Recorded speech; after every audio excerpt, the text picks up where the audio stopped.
Can you hear me?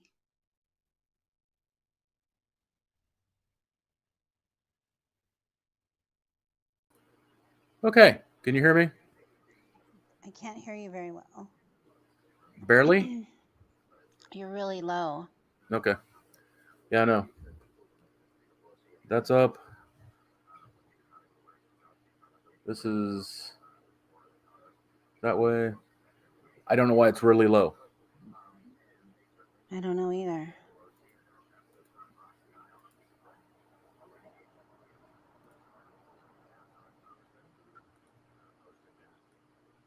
Try talking now. How about now? Can you hear me? Much better. I can hear you. I said I can hear you much better. Okay. I went into your Can you hear settings. me? Yes. Can you hear me? Uh-huh. Okay. I went into your settings and changed the automatically adjust mic volume. Oh, So well, thank you. I didn't realize I could do that. Yeah, because it said the host unmuted me or something. Well, yeah, I muted you. I don't know what I was. Anyway, yeah. So it's fixed now. I'm learning stuff. Okay. We're learning stuff. All right, so we'll just hang out to see if other people want to siphon off other lives and come over here. Just playing. And you're feeling good this morning? I'm feeling okay. How about you? Oh, I'm a bit sneezy, so I may, Well, you know, besides that problem, but yeah, other than that, I'm fine. yeah.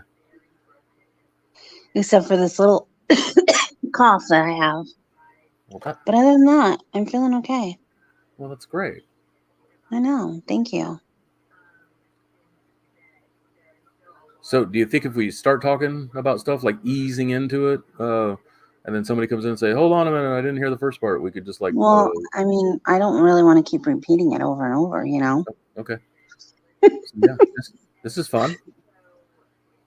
But if nobody comes, I mean, Then we're still logging it. It'll still be logged as like a story core or something like that, I think. well, yeah, So we'll just look at it like that. And in right. fact, when you're learning to do this stuff, I understand that a long time ago, back before I had a microphone and a good camera, is that you pretend like you're talking to yourself. That's it. True. If you're doing it by yourself, Yeah. which I never foresaw this, and this is way better than talking to I yourself. used to do that, like pretend like I'm talking to myself. Yeah. Yeah. Yeah. And there's loads of videos out there with you talking.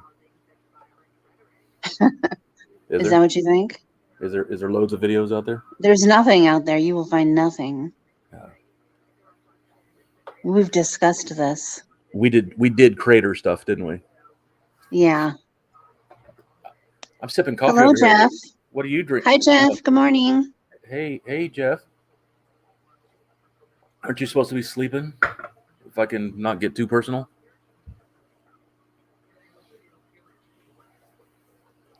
Well, I think we're going to wait another minute or two, and then we're going to get started. Yeah, that's perfect.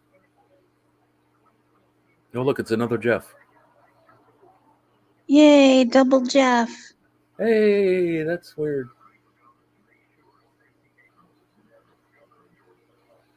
Is there just only one person in chat, or does it say that there's more than one person here? It says that is my phone. Oh. I'm going to turn everything down or off or something. There we go. No. There we go. It says we have two people. No, it says we have one, which is Jeff, I guess. I don't know how that works. Oh, Jeff's saying he uploaded a Christmas video. Oh, well, good. I'm sorry, Jeff, you're having pain this morning. I hope you feel better. Do you think you're... well, he said he started getting tired at work, and that's something that's not happened before. I do pay attention. Yeah. So hopefully you're not coming down with a cold. Me? No, well, yeah, you, but Jeff said he started getting tired at work, and that's a new thing. Oh, yes. But he's saying that he's got pain that's too bad and he can't sleep. Oh, I see.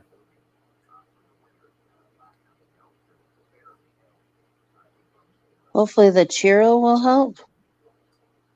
When's that appointment? Is that Oh, the Cairo? chiropractor. I Is that thought what it that is? was like some drug or something, some drink. I was like, yeah, give me some of that. I was like, Has, what is that? has to be The way better than chiropractor. lame Aleve. I've only That's, seen one chiropractor in my life and it didn't help. That's a whole other story.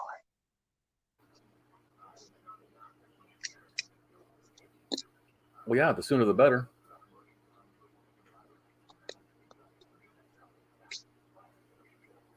So should I just get on with it? Yeah, because I was thinking not get on with it. 'Cause that's rude. I would never say that to you. But I think that one half of our favorite people are here, uh, That's true. and I think that I feel comfortable with starting in. So how did this? And I hate to use the word journey. How did this experience start with you, and how did you come to need the spinal surgery, or know that you did, and what kind of revelation was that? Well, I had a fairly bad accident, a rollover off-roading accident, believe it or not, that was the start of my back problems, which you already know, but Well, it's nobody fine. else, oh, nobody else knows this, but Pretend like I uh, don't. We'll just start over. okay. So I What you- had a pretty bad accident, and I was actually trying to remember exactly when it was, and it was somewhere like a 2006, I want to say. That's what I was thinking. 2006. Mm-hmm. Um, I probably should have went back and looked really closely to see, but it was around 2006. I'm not sure exactly when. Um, I think it was like maybe summertime 2006, and Yeah. I was actually uh, off-roading with a group of friends in a place called Gorman, California, which is a popular off-roading place where there's actually a lot of accidents that happen all the time. And so I was doing something that I guess I shouldn't have been doing, and ended up rolling over and falling down into a ditch, if you will, that was on a pretty steep hill. And luckily, there were a lot of other people there, obviously, that I didn't know, but there was also a group of people there that I did know. So they were able to, call 911. Helicopter came, flew me to a hospital in Santa Clarita, California, which is not real close to there, but it's, they weren't really sure at that time of my injuries. So, anyway, so that was the start of that, of I believe what happened. And then I think just getting older also causes a lot of problems in your back, arthritis, and things like that. But I do believe that the main reason I started having a lot of back problems was because of that really bad accident that I had. And I say bad because, I mean, it could have been a lot worse. I mean, I didn't need Yeah. any surgery or anything at that time, although I do think that there were some things that had happened to me from that accident that was definitely overlooked. And so uh, I do believe though, like I had for years like a lot of problems with my shoulder where it would like pop in and out of place. And so I do believe that there was some sort of something going on with it, even with my shoulder. And it's not bothered me in a long time, but it's mostly just been my back. So that was the start of that. And then as the years went on, it just started getting worse and worse and worse. And then I was diagnosed with MS. And then it seemed like after I got diagnosed with MS, my back problems seemed to have gotten, they got worse. And I saw a lot of different orthopedic doctors after 2006.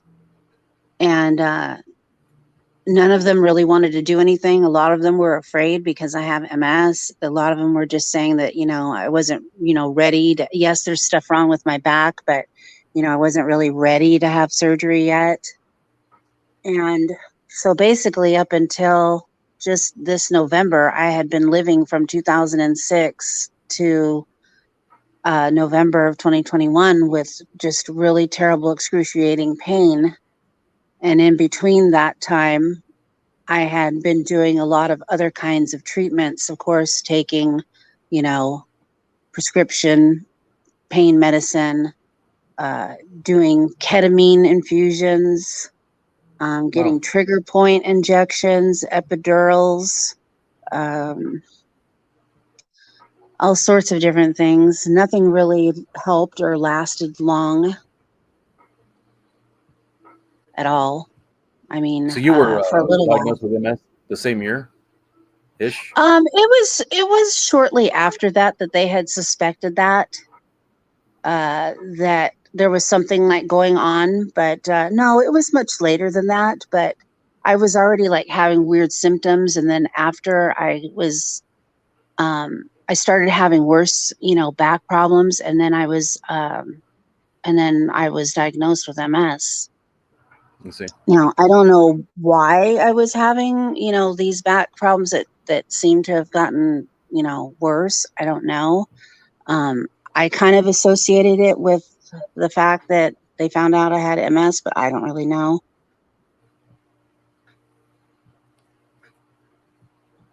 Did you say? Hi, Carla.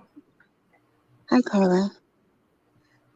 So, yeah, so after having tried all these other things, the trigger point injections where I would actually go in and get literally 100 injections into my back. Wow. And sometimes it would work, sometimes it wouldn't. And when I say work, it never would give me, sometimes it could be just a few days or a few weeks. Wow. Yeah. And then I would go in and do epidurals, and then I would get ketamine infusions where I would have to sit for hours and hours and, have ketamine given to me. And, that never really lasted long. So really everything that they were doing to me was really not lasting long. And I'm like one of these people that I really don't like taking, prescription medications for pain. I just don't like it. I don't like the way it makes me feel in my head where I can't think clearly. And, so I don't really like that. And I just don't think that's any way to live, to be living on, pain medicine. That's true. That's true. Yeah. So, but as time went on and several different doctors I went and saw, I've moved here and there, and so I've switched doctors, and I see pain management doctors, and finally I just had gone in there and told them, and this was like, oh, I don't know exactly when. It was, I know last year I had an appointment, and I told my pain management doctor, I was like, I can't stand it anymore. I'm in so much pain. So she had sent me to the surgeon's office, and at that time, he did not think that I was ready for surgery. And he also had expressed that he was really nervous because of the fact that I have MS. And he was like, he doesn't want to do something to me to make me worse. So at that time, he did not want to do any surgery on me. So basically, I got sent home and, to deal with the pain again for another, several months. And that was earlier this And year, right? well, this was last year when I had gone to him the first time. Oh, I see. And then just this past February, March, of this year, I had went back again to my pain management doctor and told her that, the pain has like gotten worse.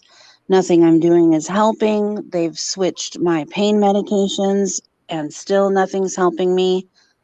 And I had been in physical therapy. I I did the infusions of the ketamine again. I did, epidurals. I even had where they went in and they actually basically,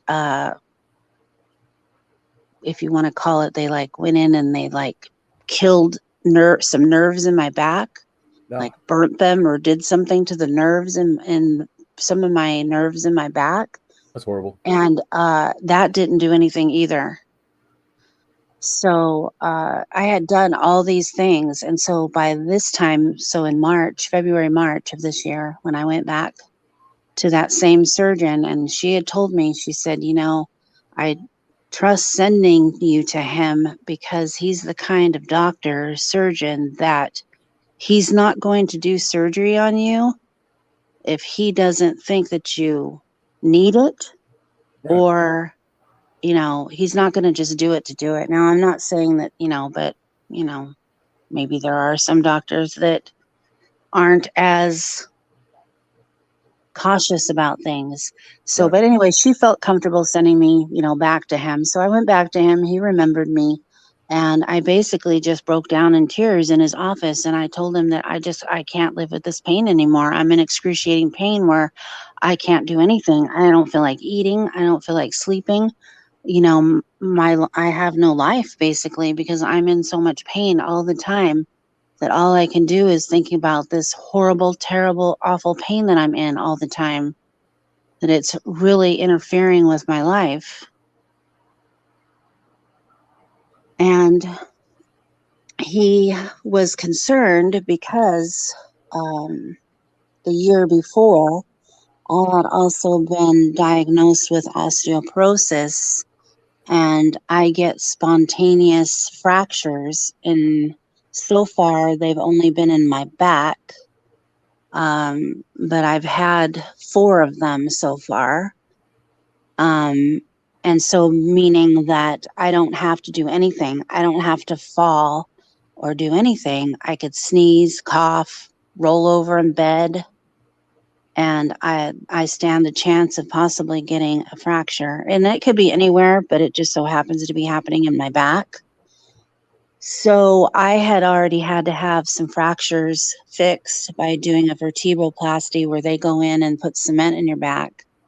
So he was, really concerned not only with the fact that I've had fractures in my back, and I had been diagnosed with osteoporosis, but he's still concerned about the MS thing. But he could see that, I was at this point feeling pretty desperate. I was in much worse condition than when he had seen me, Right. the previous year, basically. Yeah.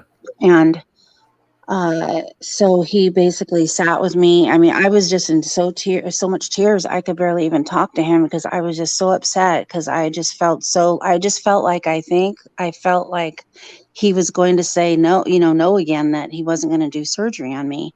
Yeah. And I was really at my lowest, honestly, at that point where I was just extremely depressed, and because I was just in so much pain all the time.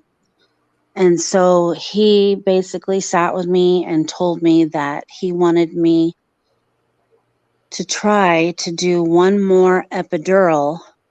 And if this epidural helped me, then he felt that whatever he's going to do will help me as well. So even though, as much as I hated it and how painful it is to have an epidural done in my back, that I went ahead and did it, and I did it right away. And then I had to give it like a month. So I went back and saw him. So that was in March of this year. And then in June, I had the epidural done again that he wanted me to have done. Thankfully, it did do something, but it didn't last. But that was good enough for him. But unfortunately, when I went back and saw him in June of this year, he was really concerned because of the osteoporosis. Yeah. So yes, so as you know, Yeah. so he was wanting to do the surgery on me. He said I definitely needed, surgery, but that he was really concerned about the osteoporosis. So what they had me do is I had to give myself shots at home for 3 months, and then they would do the surgery. The shots is a medication called Temlos, which is meant to help strengthen your bones, even though I get injections every 6 months from the doctor for my osteoporosis. It just wasn't enough. He was very concerned about the quality of my bones, that, if my bone quality is so terrible, he said when I would go to have surgery, it wouldn't be able to withstand having screws and rods and things like that put into them. Right. And so from July till the time of my surgery, I would need to do these injections, which I did. And And they were horrible. it was horrible because I do not like needles. And first of all, it took me a while to even get the medicine because the medicine is extremely expensive. Yeah. It and I need to do it for 2 years. So I had to wait 3 months to do it, before I could have my surgery. But I will need to do this every day for 2 years. Yeah. And it is over $8,000 a month for this for this medication. Oof. And I mean, that's with my insurance. Everybody's insurance is different. But luckily, I qualified for this program through the hospital that I go to. And I actually was able to get my medication for free. So I'm pretty That's pretty lucky great. that it was really good that I was, because, that's a lot of money for anybody to have to pay. And you don't even know if the medicine's going to work. You don't know, and here you're paying, all that money for it. So luckily I was able to get it for free, and I started getting it. But I thought at first that it would be a medication that I would get from my doctor for them to do the injection. But they're like, no, you have to do yourself at home every day. I'm terrified of needles. I hate it. Right. Uh, and I basically had to learn how to do it on the phone, listening to somebody Duh. at the company, at the manufacturer that makes the medicine. They instructed me on the phone how to do it. I think it took me about an hour and a half to do it because Yeah. I just couldn't do it. I just wasn't able to give myself an injection. So I think it took about an hour and a half the first time. It's horrible. Very, very hard to do that. I can't even Hmm. imagine. So, because I don't like needles, but it's easy to turn your head and look the other way and grit your teeth if somebody else is doing it. But then you have to be the person giving it and getting it at the same time. That's pretty horrible. Yeah. But, I think after the first, I don't know, however many times, several times, I mean, I don't want to say I got used to it, but I got better at it. And I was able to, give myself the injection. So I had to do that all the way up until I would have my surgery. Um, it was a very long waiting for 3 months. It went by very slow, I think, at first, and then it seemed like the day of my surgery came very quick. Um, And I kind of feel that maybe that is as far as I want to go for this first part of this. I mean, that's a lot. Yeah, but I would be willing to answer anybody's questions. And I also would like to add that the reason why I wanted to do this was because I know for my, I watched, I don't know how many videos. I mean, I even sent some to you too, right, Phil? For you to Yes. watch them, Yes. you know, and there's so many videos out there about spinal fusion surgeries, what to expect. And I know that those videos really helped me.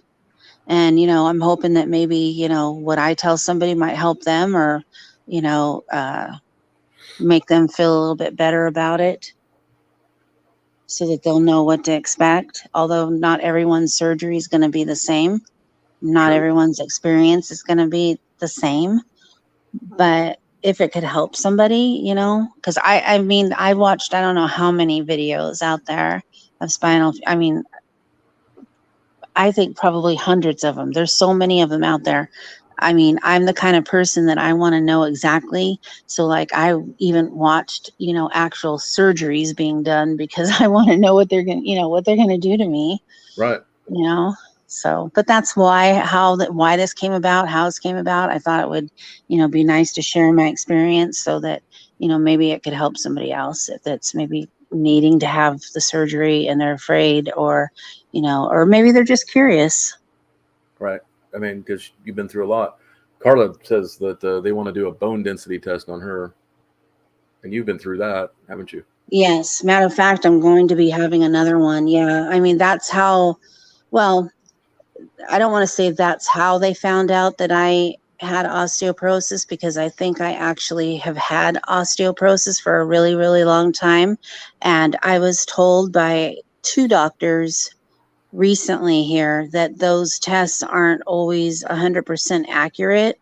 So it's a possibility, if I'm thinking back about things that have happened, that it's a possibility that I've had osteoporosis or the starting of it since roughly about 2009. Because I had passed out uh, and I fractured both of my ankles, and I was told that I shouldn't have fractured my ankles that easily just from rolling on them. And then in 2000 it was just before, actually I think it was just before I was diagnosed with osteoporosis. I actually had fell on my arm and fractured 7 ribs.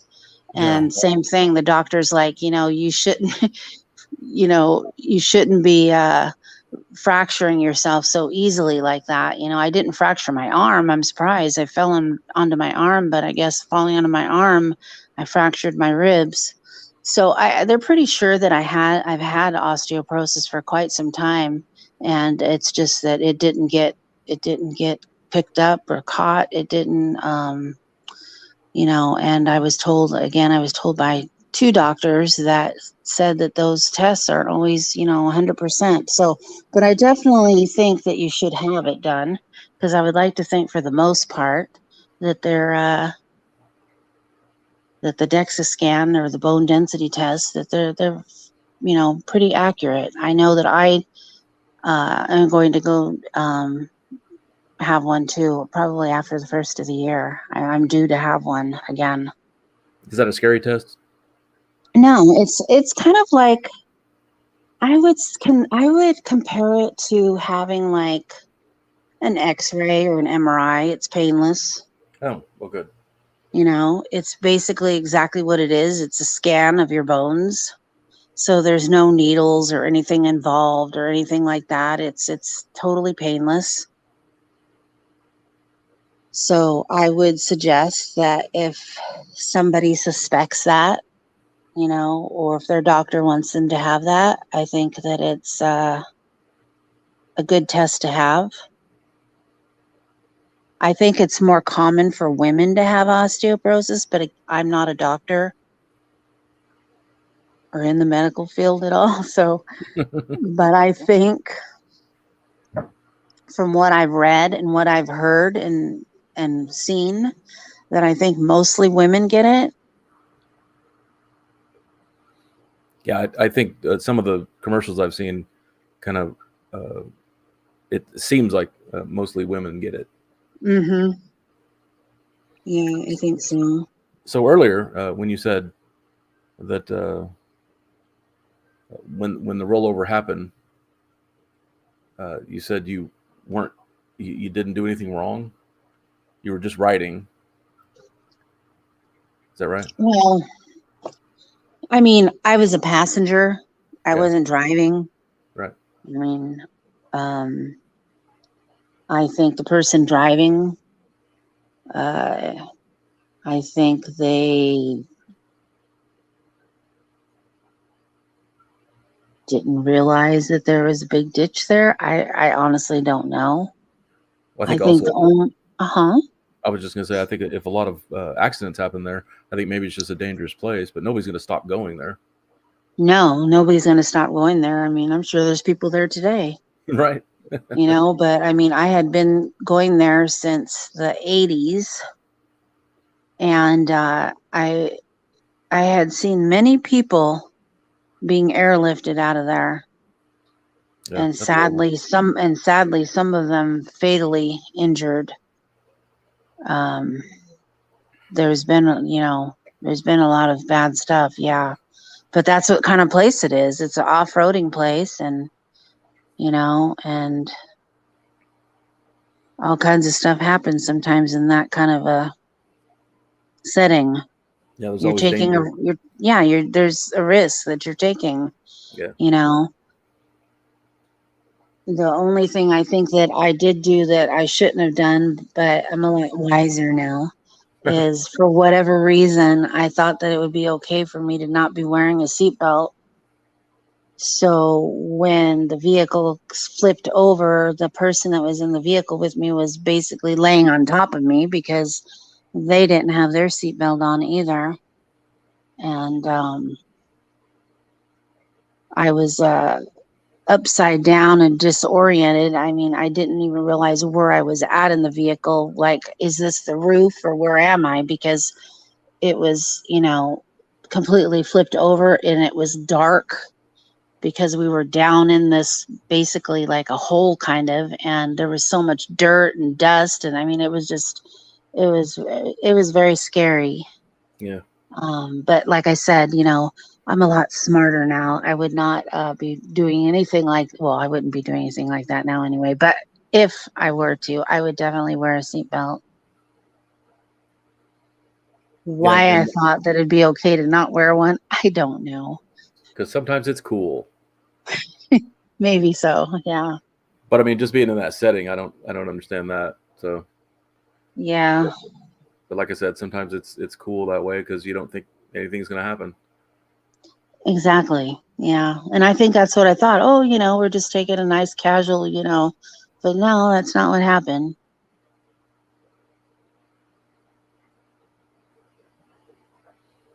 So we've gone through all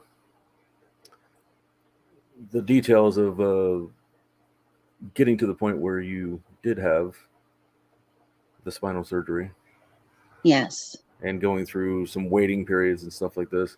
And I've noticed that there seems to be a lot of waiting. Does that I mean, obviously that gets frustrating, but I mean, how does that work on your mind if you need something Having to done? wait Yeah. is hard. And matter of fact, even during the process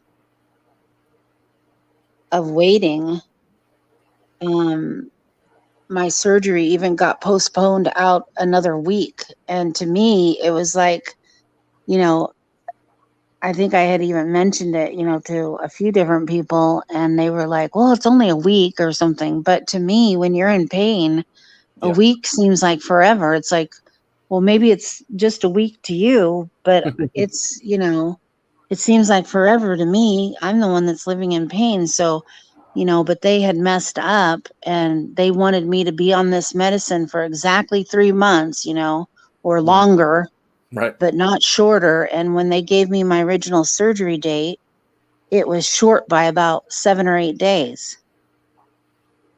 So they were that particular about exactly how long I would be taking this osteoporosis bone strengthening medication, that they wanted it to be, 3 months or over, but definitely not under. Right. Yeah. So, but then finally, yes, when it got near the time, I feel like, it really came fast. But yes, it is hard waiting. It's hard waiting when you're in pain, when you're the one that's in pain. That's very true. You know, other people may not realize that and say like what they were, I had a few people say to me like, oh, it's, but you're not the one that's living with this pain. It was very upsetting that I had to wait. And it's very horrible. Yeah. I mean, Wait. because that works on you too. I mean, that causes other things to happen with your body. So, Right. Well, yes, because of the fact that I feel like it was causing me stress, and um, stress is not good for my multiple sclerosis. And uh, was like, having flare ups once in a while. I would, and I know that that's probably what it was, and then, I had even gotten COVID just before my surgery as well, yeah, that was a as you huge know. surprise. That was Yeah. horrible. So while I'm waiting to have my surgery, I had gotten COVID. And, so yeah, there was, and then I was afraid that because I had gotten COVID and I was worried, while it Yeah. was starting to get closer, that, oh my gosh, my surgery is going to get postponed because of the fact that I had COVID. And, but I finally had to let them know because, they're sending me to get a COVID test. And I said, well, do I still need to do that because I just got over COVID? Right. And I was instructed that even though you don't have the symptoms and you're over COVID, that if you went to get your COVID test before your surgery, that you would likely still test positive. So I did not have to go and be tested, which was, I mean, not that it's that big of a deal, but it was upsetting to me because I was worried that, I'd go down, I'd get tested. It would, the day before my surgery, I'd go down and get tested and it'd come back positive, and then my surgery would get postponed. And, Right. all I could think about was I need this surgery.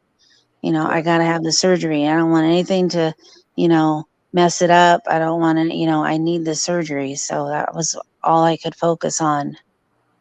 And some details on that was you are fully vaccinated, Yes, and fully vaccinated. that brought Yeah. up some scary things afterwards. Like if you weren't, you could have been dead. Yes. Yeah. I mean, That and it even brought up stuff with you and I where you felt like you needed to go out and you needed to also get vaccinated, and I did, and you did. and I didn't even question it before. I wasn't going to do it for no reason.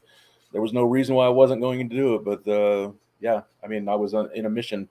It's like when's the sooner I can get the second one, and so I can be completely ready. Yeah, exactly. Then that brings up the other stuff too, because I can't remember if you said that you've been vaccinated for the shingles thing. No, because I've never had chickenpox. That's right, and that's very important. And I remember the getting over the COVID, getting over it. That's kind of a weird way to put it. Was like within days. I mean, we were really worried about how that was going to affect the November 3rd. Oh yeah, it was pretty close. It was pretty close. I was still left with many symptoms still, mostly the fatigue and things like that. Uh, but the fatigue was so severe and I was feeling so horrible that, yeah, I was worried that about my surgery. Right. I was worried that, it was going to somehow not happen. Yeah, that's scary, and that's not. I'm glad that that's not what happened, but it was No. pretty scary there for a few days, I mean, because it was right there. Right. It was so right before it that, yeah, there was a chance that, yeah, that it could have not happened. And just the thought of me like having to wait, another 3 months or something. I mean, That was horrible. yeah, I wouldn't want to. Matt says he's never had chickenpox either. Hi, Huh. Matt. Hey, Matt. Yeah, I know. And what's funny about that is I even had a doctor tell me that they wanted me to go down and get the shingles shot, even though I told them I've never had chickenpox. And, they've asked me that same, several times. And it's like, but I've never had chickenpox. So why would I need the shingles? I don't understand that. Are you getting commission for me to go down and get the shot? Are you making some money? Some kickbacks. That's funny. Hi. So next is going to be, talking the day of, or getting ready that well, the day before, actually, right? We'll go into all those details next, because that's also interesting, and the things you have to go through, and the things you have to, where you have to be, and then plans getting. Oh, where'd you go?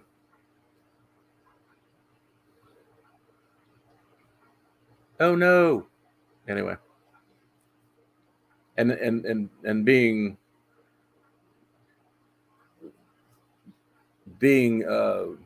with Laura, for 3 months, and going through some of the dates and things, and some of the procedures is scary, because I can't do anything. People that are this far apart can't physically do anything, and I know that there's a solution for that, but uh, it'll be the way it is. It'll happen when it happens. I wonder where she went.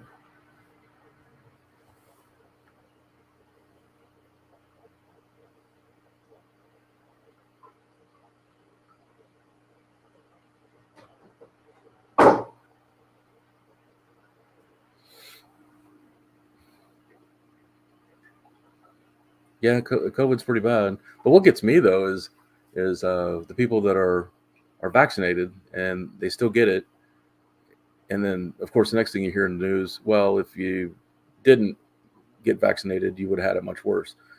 Well, I mean, I didn't give it much thought until now, and I believe that.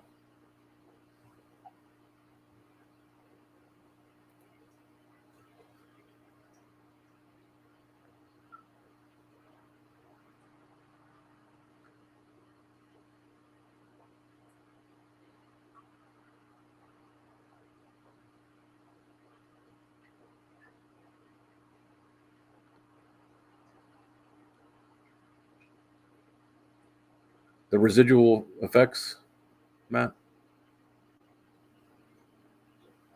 because I know you were having a hard time with it.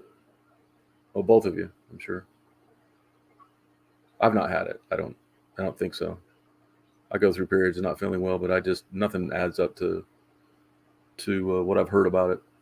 So I'm guessing I haven't had it.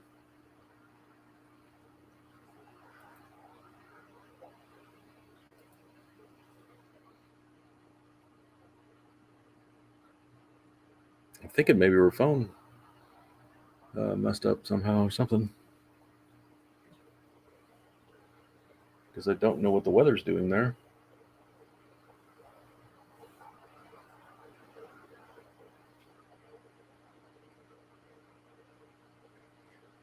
Nothing. Nothing yet.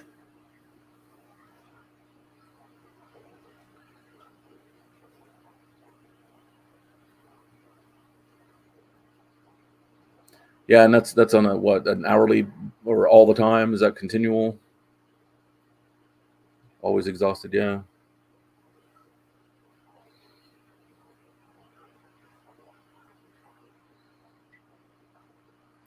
And it's strange because to witness Laura be, as exhausted as she is and not be able to sleep is also a hard thing to witness. I mean, you try to adjust your sleep patterns, and most of the time I fail. Yeah, 24/7. I don't know how anybody deals with that.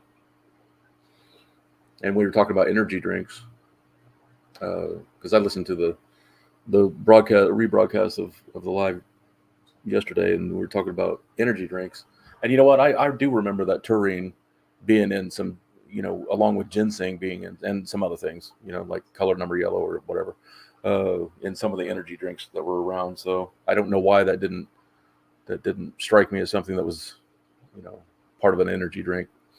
But whoever was saying it, and I can't remember who that was. Oh, it was Questions Galore said that you pure taurine, which means to me you can get it either in what powder or you know pill form or whatever, and take it, which is interesting to me because you know I'd like to have some more energy, and I don't want to drink energy drinks, and coffee doesn't seem to be doing it. Uh, but and then you know Laura can't drink coffee because it messes her stomach up. So there's just lots of different facets to go in on everything, it seems.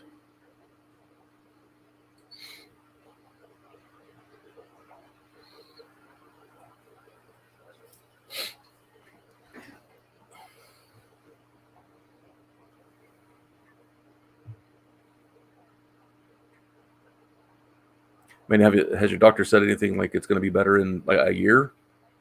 It'll just fade away. It'll fade away when the warm weather comes around.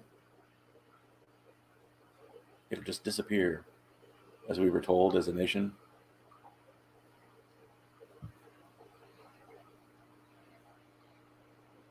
Wow.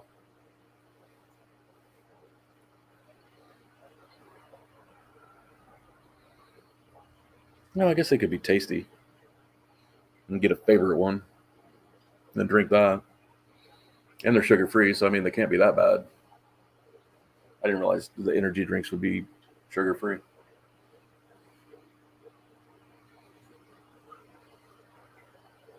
Oh, yeah, of course. Yeah.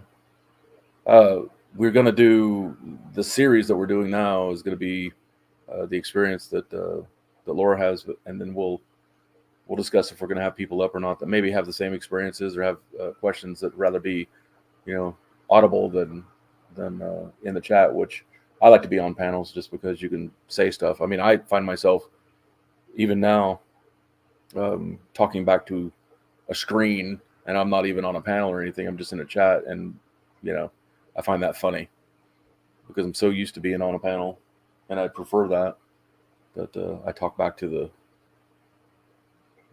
the screen. Yeah, well, I mean, we're gonna do it again, of course, because this is just gonna go up from here. I think maybe her phone died, which this is probably a good stopping point for this. We'll regroup, and I'm not sure if it's gonna be tomorrow or next Tuesday. I want to get a schedule so people sort of know. Maybe at nighttime, maybe whenever we choose.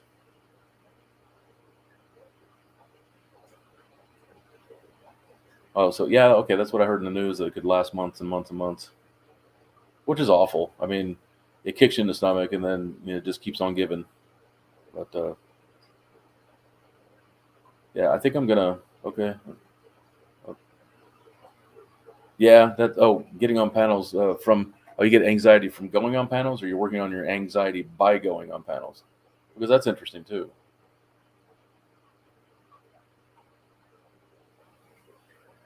I mean, it's almost nerve wracking, get it and everything set up, and then starting something. But with Laura, it's pretty easy because we kind of riff. Is that a word to use in this? We kind of uh, go back and forth. I mean, there's a good timing there, and we do well with that. So I mean, it makes it less anxiety riddled, probably. I'm working on my words. Okay, yeah, that's cool. Yeah, I'm sure we're gonna have some streams that aren't like this, and some streams that are just this.